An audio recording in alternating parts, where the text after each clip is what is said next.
இது ஃபர்ஸ்ட் மலேசியாவின் செய்திகள் உங்களுக்காக.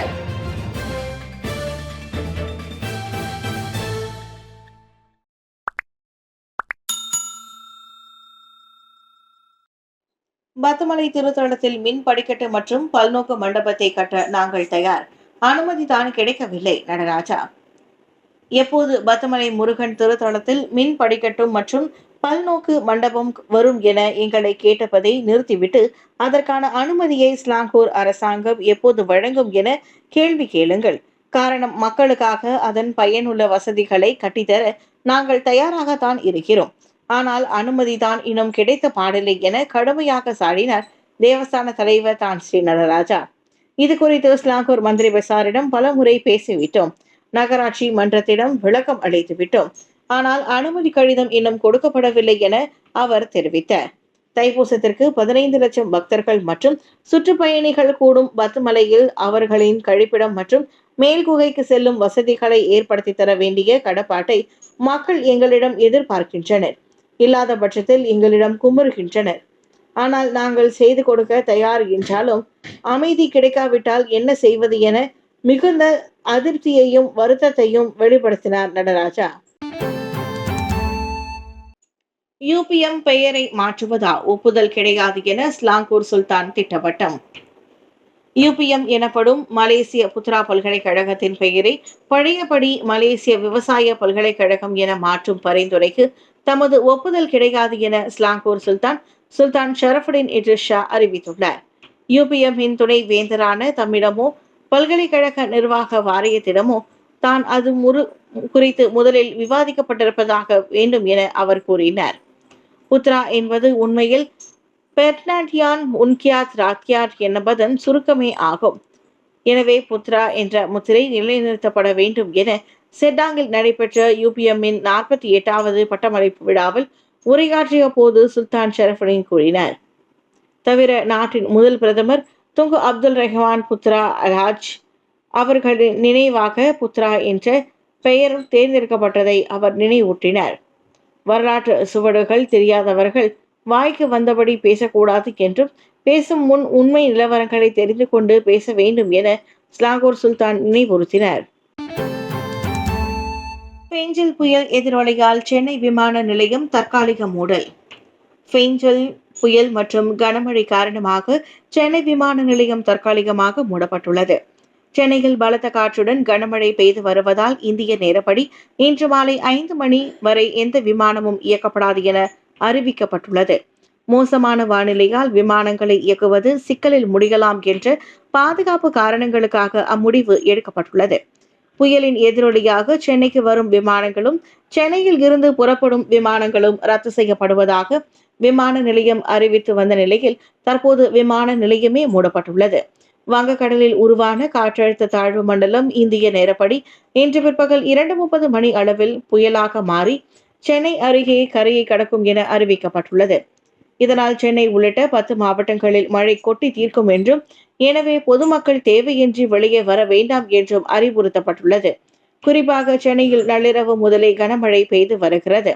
பல மாவட்டங்களில் ரயில் சேவைகளும் வெகுவாக பாதிக்கப்பட்டுள்ளன. 64,000 ரிங்கிட் ரோலக்ஸ் கை கடிகாரத்தை திருடி 25,000 ரிங்கிட்டிற்கு விற்ற ஆடவன் கைது. ஸ்லாங்கூர் சுபாங் ஜெயா SS16 பகுதியில் விலை உயர்ந்த பொருட்களை விற்கும் கடையில் இருந்து அண்மையில் ரோலக்ஸ் கை கடிகாரத்தை களவாடி சென்ற ஆடவன் நேற்று போலீசில் பிடிபட்டான். 44 வயது அந்த உள்ளூர் ஆடவன் கோலாலம்பூரில் உள்ள பேரங்காடியில் நேற்று மாலை கைதானதை சுபாங் ஜெயா போலீஸ் உறுதிப்படுத்தியது. தலைநகரில் விலை மதிப்புள்ள பொருட்களை வாங்கும் ஒரு கடையில் 25,000 ரிங்கிட்டிற்கு அந்த கை கடிகாரத்தை அந்நபர் விற்பது தொடக்ககட்ட விசாரணையில் தெரிய வந்துள்ளது.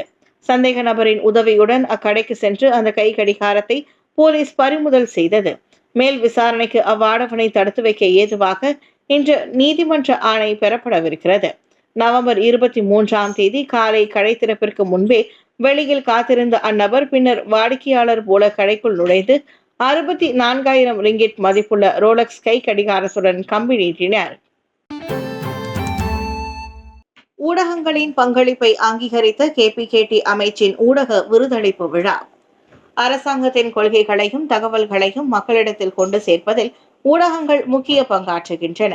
அவற்றை விரைவாகவும் சரியாகவும் மக்களிடத்தில் சேர்த்து வரும் ஊடகங்கள் பாராட்டுக்குரியவை என KPKT எனப்படும் வீடமைப்பு ஊராட்சித்துறை அமைச்சர் நாங்கூர் மிங் தெரிவித்தார்.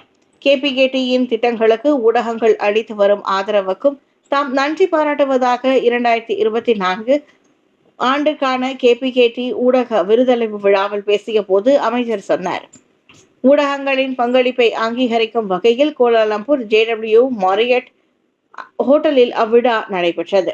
சிறந்த தொலைக்காட்சி ஒளிபரப்பு, சிறந்த வானொலி ஒளிபரப்பு, சிறந்த கட்டுரை, சிறந்த சமூக ஊடக உள்ளடக்கம், சிறந்த செய்தி படம் உள்ளிட்ட 8 பிரிவுகளில் ஊடக நண்பர்களுக்கு விருதுகள் வழங்கப்பட்டன.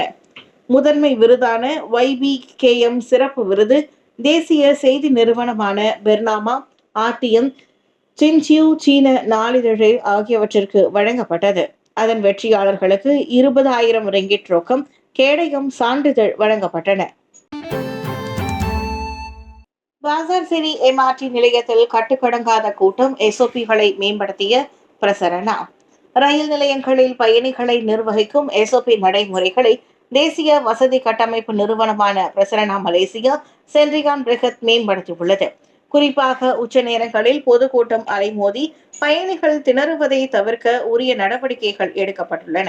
மேலும் சீரான பாதுகாப்பு கட்டுப்பாடுகளை உறுதி செய்ய ரயில் வந்து நிற்கும் இடங்கள், மின் படிக்கட்டுகள் போன்றவற்றில் உதவி போலீஸ்காரர்களை பணி அமர்த்துவதும் அதில் அடங்கும். உச்ச நேரங்களில் பயணிகள் கூட்டம் அதிகம் காணப்படும் நிலையங்களில் அடிக்கடி கண்காணிப்பு பணிகளும் மேற்கொள்ளப்படுகின்றன. பாசார்சேரி MRT நிலையத்தில் கட்டுக்கடங்காத கூட்டம் இருப்பதை காட்டும் வீடியோ சமூக வலைதளங்களில் வைரலானதை அடுத்து பிரசரணா அறிக்கை வெளியிட்டுள்ளது. நவம்பர் 26ஆம் தேதி மாலை 6:45 மணிக்கு ஏற்பட்ட அச்சம்பவத்திற்கு வரவேண்டிய ரயில் சரியான நேரத்திற்கு வராததே காரணமாகும்.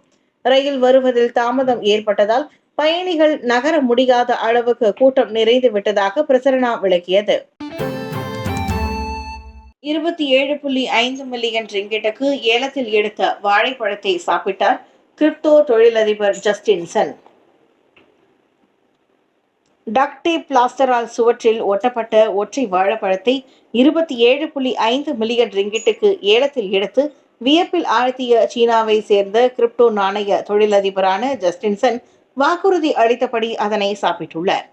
வெள்ளிக்கிழமை ஹாங்காங்கின் பணக்கார ஹோட்டலில் ஏராளமான ஊடகங்கள் மற்றும் சமூக ஊடக பிரபலங்கள் முன்னிலையில் அந்த வாழைப்பழத்தை சாப்பிட்ட ஜஸ்டின் தன்னிகரற்ற கலைப்பொருள் என அதை வர்ணித்தார். மற்ற வாழைப்பழங்களை விட கலைநயமிக்க வாழைப்பழம் ருசியாக இருப்பதாக அவர் புகழ்ந்தார்.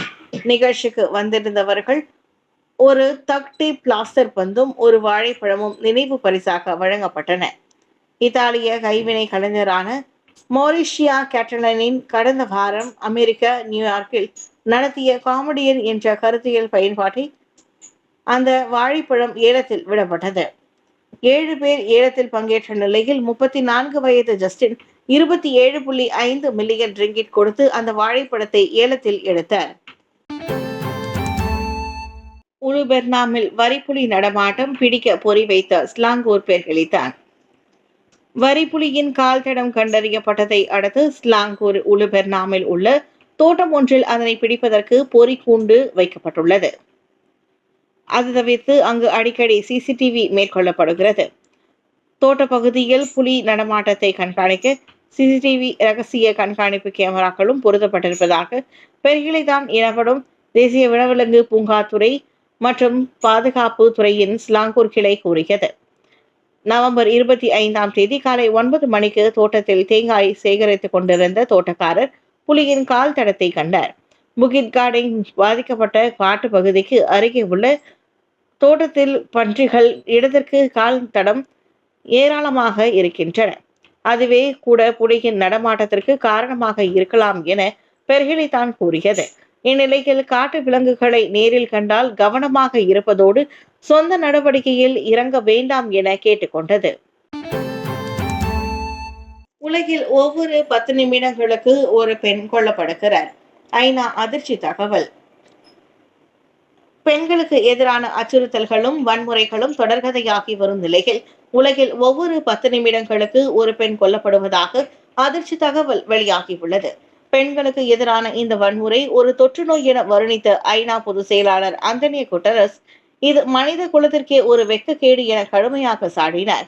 இது தொடர நாம் அனுமதிக்க கூடாது. நீதியை நிலைநாட்டவும் பொறுப்பு கூறலை வலியுறுத்தவும் அரசு நடவடிக்கைகள் தேவை என்றார் அவர். அதே சமயம் பாதிக்கப்படும் பெண்களுக்கு ஆலோசக சேவையும் உள ரீதியான ஆதரவும் கிடைப்பதை உறுதி செய்வது முக்கியம் என அவர் கூறினார்.